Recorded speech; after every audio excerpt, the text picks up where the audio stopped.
La seconde voie par laquelle l'individu pourrait envisager de s'acheminer consisterait à s'identifier avec la psyché collective. Cela reviendrait à accepter l'inflation, non plus implicitement et à son propre insu, mais sciemment, à élever en quelque sorte l'inflation à la dignité d'un système. C'est-à-dire que le sujet qui ferait sienne une telle attitude se sentirait dorénavant détenteur heureux de la grande vérité, de cette fameuse vérité qui lui semblait-il restait encore à découvrir, de cette espèce de connaissance définitive qui est appelée à assurer le salut des peuples. Cette attitude n'entraîne pas nécessairement une folie des grandeurs dans sa forme banale et grossière. Le plus souvent, cette mégalomanie s'extériorise sous la forme atténuée bien connue de l'inspiration prophétique, de la vocation réformatrice ou de l'aspiration au martyre. Pour les esprits faibles qui fréquemment compensent leur débilité par une dose inversement proportionnelle d'orgueil, de vanité et de naïveté mal placée, le danger n'est pas mince de succomber à cette tentation. Qui a conscience du ridicule de cette identification n'osera l'élever à la dignité d'un principe. Mais le danger, c'est précisément que l'humour nécessaire pour se rendre compte de ce ridicule fait défaut au plus grand nombre, ou que précisément sur ce point, il fait faillite. La plupart des sujets se sentent emportés par un souffle pathétique, grandi par une espèce de gestation lourde de signification qui leur interdisent toute critique efficace à l'adresse d'eux-mêmes.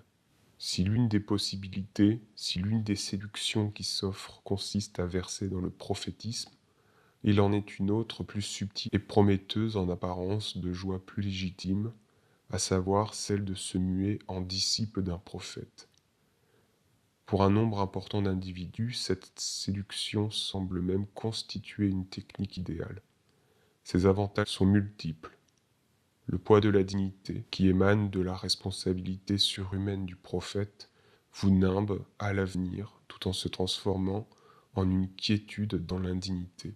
D'autant plus suave, on se sent indigne et on prend humblement place au pied du maître tout en se défiant de trop penser par soi-même.